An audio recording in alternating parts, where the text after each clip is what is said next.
Hello and welcome to my channel. My name is Roland. I'm a Bajan, Niger Londoner, also with a bit of a Guyanese influence in there. So I think you might say this is Commonwealth at its best, a meeting of nations and minds. And that influences a lot of the content that's on this channel because it's meant to be a kind of place where you go to have some quiet time away from the chaos that can often overwhelm us, or at least cause some kind of anxiety. This is meant to be a place you just put up your feet and relax, and as part of that, we try to see things from different perspectives. So when one of them is proving too troublesome, you just look at it from the other side. So if you're new here, I hope you enjoy the kind of content that I put out, and you find cause to come back again and again. So please do like and subscribe if you enjoy what you hear and see. And for those of you who are coming again, thank you so much. You honor me very much with your presence and your time, and I hope I can make myself worth it. So I'm finding that the times that I put these videos out have they've been a bit sporadic of late, and I'm recording this now in June of 2021. There's football going on, there's the Euros in Europe. I forget what the league is in South America, sorry, that's going on. There probably is some football going on in South Africa. I'm not sure. I only mentioned that to say that's not why it's all sporadic. But in these times of us trying to get out of COVID, it's good to see that there's an attempt being made to at least see the lay of the land. So you can see the different stadiums, how different countries are approaching what we all hope is the first steps out of the various lockdowns and restrictions. And you can see that where some stadiums are clearly social distance and half the seats are sold and this sort of thing, some other places things are just a little bit different. Everybody's all bunched up like old times, but you hope that the numbers of infections don't increase at all, and that means that we're a little ways away from the pandemic than what we think, and that would be a good thing for everyone. I'm not a great big football fan, probably not even a big sports fan, but I tend to be one of those people who get involved with these bigger competitions. So whether it's your Euros or the World Cup for football, the Olympics or World Championships for athletics and such like, and I do catch a bit of the African League, just because, as I said, be the change you want to see, and to encourage people to try things out from these different places. One of the things that made me laugh recently is I was watching one of these games, and the European side, and this year we're now getting into double figures in temperature. Now I don't mean like 28, 30 Celsius. I'm talking like 15, 16, 17. And they stopped the game at one point in time for a cooling break. Like, what? But I was just thinking of the players that play the African League watching the football and going, what? Cooling break? What is it? Is it 40 degrees? Anyways, that's just one of the things that tickled me this past week. One of the things I wanted to talk a bit about that came into my head since the last video was getting over the anxiety or the fear of taking big steps. Now, recently there's some classic songs from the 90s that you hear every now and again, and TLC's Waterfalls is one of those that keeps coming up because I think it was number one for a while. It's a big song, everybody likes it, and I think generally everybody understands the premise of the song. For those of you who might be younger and don't know about these guys, just YouTube TLC Waterfalls. Yes, folks that are our age, like me, teenagers of the 90s, there are people now who never heard of these groups. But the song goes something like, don't go chasing waterfalls, please stick to the rivers and the lakes that you used to. I let impromptu karaoke. We'll do karaoke for one of these shows. But anyways, it struck me that although we get that the song is essentially saying don't reach too far too fast, you could hurt yourself, which is true. I think the general kind of not reaching for waterfalls, I would say I disagree with, because it's that kind of being very, very cautious through life that prevents a lot of us from experiencing a lot of fantastic things. But just in terms of doing big things, I'm not even talking like, climbing Mount Kilimanjaro or something. Although if you find you're athletic enough, you should do that, definitely. I probably wouldn't. I'll probably stay at the hotel that's at the bottom of Mount Kilimanjaro, That's just my speed. But I was just talking of things like getting yourself a nice house. So if you're working, you don't expect to start working anytime soon, all things, being equal, as they say. One of the things you might find is that you get to a point where you want your own space and you want it a certain way, let's say, that suits your kind of personality and your budget. And chances are you're earning a steady salary, and you can calculate if you had to put aside, say, generally, let's say it's a sixth of your salary that might go towards accommodation. Some places, like if you live in London, might be a quarter, but ideally, okay, let's say a fifth. We meet in the middle, You can calculate that if you, over your working period, or let's say the next 20 years, 25 years, let's say you can earn 100,000 over 20 years. It's not a major if you think about it that way. In whatever currency of your country, you figure, okay, that means that I can reasonably afford at least £100,000 or dollar property for myself. But you obviously don't have 100,000 in your hand now. That's like a big set of money, when you think about it. But this is why there are engines in place to say, well, if you plan to continue working and you're happy to pay back what you borrow, we can give you the 100,000. You do up your house how you like it, buy, build, and over time you pay for it.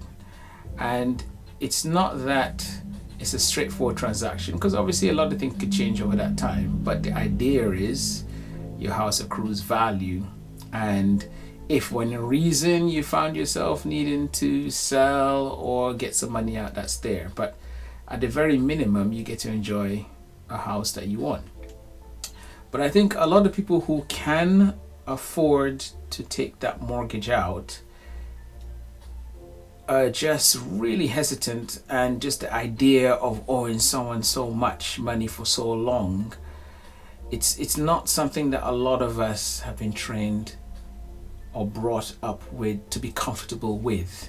And I think that stifles a lot of people from doing that. So what happens is, of course, you decide, well, you'll just build or start buying little by little without borrowing from anyone. And a lot of people have done that. Right here on this YouTube, you can see some people building my dream house on my own. And that's one way to do it if you're happy. But if you find that you're anxious about not progressing as much as you'd like, then this is just to say, don't be afraid to take a bigger step than you're used to. As I said, it's not something that comes naturally. We're usually taught to be overcautious. There's a whole generation of people who hid money under their mattress for a rainy day, and sad to say, sometimes the rain comes and washes it all away. No, that doesn't happen.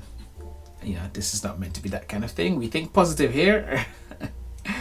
And this is not a this is not a vlog about making your money work for you and how you can use your money to build more money. There's plenty of stuff out there. I'm not going to claim to be an expert on these. I'm the guy who gives money to the experts to invest it for me, and hope that 5 years time you come and say, hey, you guys, double your money, but we'll cover that in one of these episodes. This one is just at the point of when you can do something but it just seems too big. And this is not just buying a mortgage. I use mortgage because that's probably one of the biggest financial commitments you're going to make in your lifetime. And you could probably continue to make it because let's say your circumstance changed. The example I gave was like a single person earning in a certain career that maybe starts off at like 20k a year and goes up to like 50k a year, and there's a mean, let's say 30k over the same time. But then think of that same person. That's not like a really big job. You're a regular professional. But let's say you joined up with some person who was earning similar. Now you have more options. And you might decide, well, actually, for the kind of lifestyle we want a bigger place or a smaller place, but in a nicer area. So there are things like that. But don't let just I don't want to use the word fear, because it tends to just be the thought of the enormity of doing something like that stop you. And this also goes into things like traveling places, seeing things. So I mentioned Kilimanjaro before, and there are a lot of people just thinking, gosh, that's such a strange and foreign place. How do I even get there? And the world is small enough today that you can just Google travel to Kilimanjaro from me.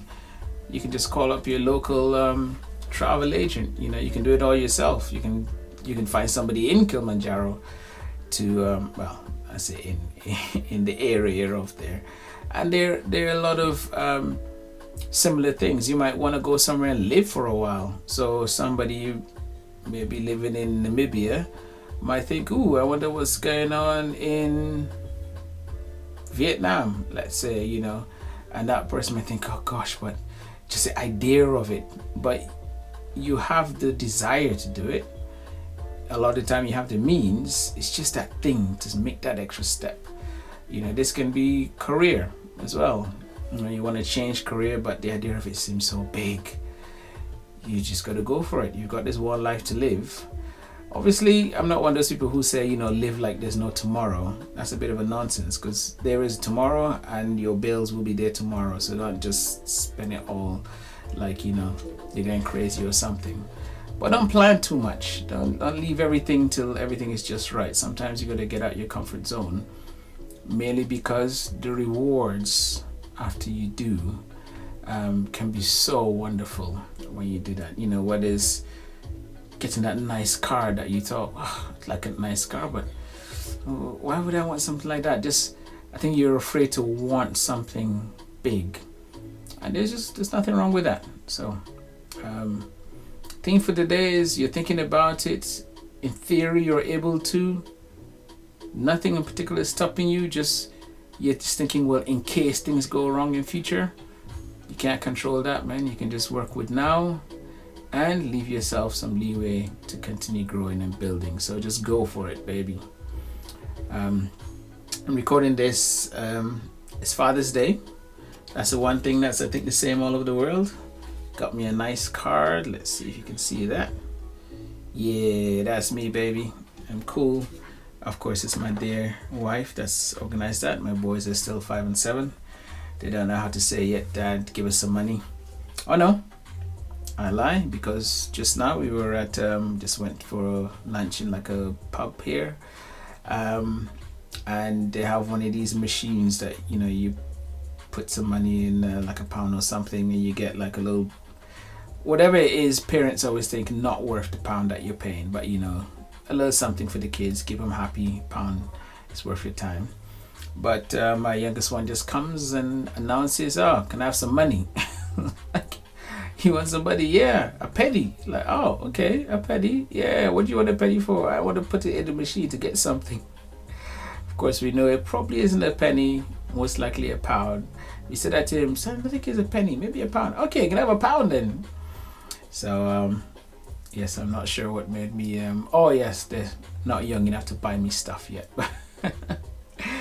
but they can choose, and you can see my Caribbean vibe going out there. Yeah, baby, we're collecting them. We're collecting them. There's gonna be a whole thing. Got like a little beer case there, you know. So this place will be a place of work and a place to relax. You know, office slash man cave eventually. So, so I should say a word. Happy Father's Day to all those dads out there doing it. And I know with these kinds of celebrations, there's always talk of it's a nonsense, it's just a commercial thing, and the origins of it. And all of those may be true. But really, a lot of people want to just do something extra special for their dad sometimes outside of his birthdays, just to say, you know, Dad, I appreciate that you were there and you were trying your thing to go above and beyond. And not everyone can afford to do something extra special all the time. So it's good that for all those in that middle area, there's like a special day where the restaurants say, come over, we'll give you a discounts for your papa. Lots of sites now will give you discounts on their gifts. So please go out there and spend. There's nothing really wrong if it's a commercial thing in a lot of places, because you need the commerce. Wherever you live, you need money to keep flowing. So you're gonna spend money sometimes. Spend money on somebody. Spend money on the old man, make him happy. I know there are a lot of people who don't have maybe the best memories of their fathers. Some of them don't have any memories of their fathers for different reasons. You know, we remember you too. These things do happen. We just hope that if you or when you become a dad yourself, you try to do better. That's really what we do. Try to do better, try to teach better, so that our kids have a little better start than we did. That's just generally the position that we take. And if we raise our kids enough and they're successful enough that they can buy us nice stuff, hey, it's a win-win for everybody, baby, win-win. And a shout out to all you mothers out there who've had to step up, because a lot of dads, for various reasons, not able to do their thing. I say not able. I like to think it's not able as opposed to not willing, but you know, we just say you've had to step up. Shout out, you're doing your thing, you're raising the next generation. And of course, there's those dads doing it on their own. But all those folks raising kids, on behalf of all those dads out there, giving you a shout out. You're doing great just by being there and trying. Okay, so I think I will wrap up there. I did have a couple of things that I had jotted down before, but the internet is all going a bit crazy. Well, I said the internet, at least this part of the world. Maybe everybody's streaming on their videos, but I thought I'd just come, give a little chat, and hope this finds you and yours in good health, in good spirits, and now in better spirits, having listened to me. And just a reminder to like, subscribe. This is the kind of thing I do, and hopefully it's spoken to something inside of you. I shall now try to edit and get this out, because I'm finding more and more I'm falling into that trap of this isn't quite right. I need to change a little bit here, change a little bit there, but I just tweak a bit and set it out. So until next time, take care and keep smiling.